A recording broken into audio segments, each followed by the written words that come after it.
काल परवाची केज तालुक्यातील टाकळी व कदमवाडी या वस्तीलगत जी घटना घडली आहे ती अत्यंत दुर्दैवी अशी घटना आहे।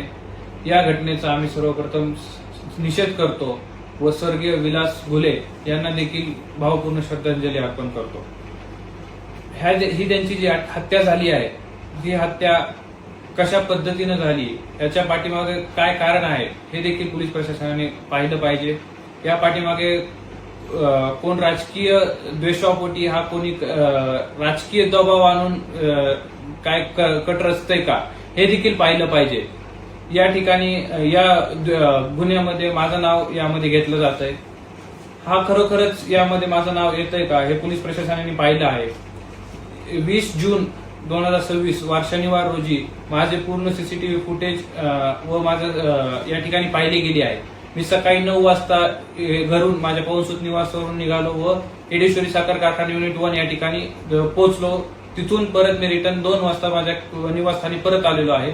2 वाजल्यापासून मी पुढच्या दुसऱ्या दिवशीपर्यंत मी माझ्या घरी निवासस्थानीच आहे। याची देखील सीसीटीव्ही फुटेज एसपी साहेबांनी असेल पोलीस प्रशासनाने असेल यांनी सर्वांनी पाहिली आहे। याची देखील फुटेज आहे।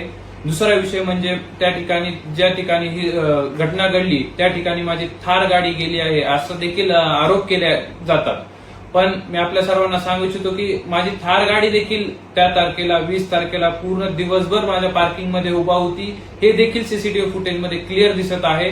त्याच्यामुळे पोलीस प्रशासनाला देखील विनंती आहे, जर कुठे तुम्हाला मला बोलवायचं असेल तर मी देखील त्या ठिकाणी यायला आपल्या सर्वांशी संवाद साधायला मी त्या ठिकाणी उपस्थित राहू शकतो। जर तो माझ्यावर कोण आरोप करत असतील तरी त्या आरोपाला मी सामोरे जाऊन आपल्या सर्वांची पोलीस प्रशासन ज्या ठिकाणी मला बोलवेल त्या ठिकाणी येऊन मी आपल्या प्रश्नांना उत्तर द्यायला तिथे हाजीर असेल। कुठल्या तरी राजकीय द्वेषापोटी माझं नाव यामध्ये घेतलं जातंय का हे देखील बघितलं पाहिजे। आपण सर्वांनी बघितलं गेलं की या ठिकाणी माझं नाव यामध्ये घेतलं जात आहे, परंतु यात काहीच तथ्य नाहीये। हे सगळे बिनबुडाचे आरोप आहेत।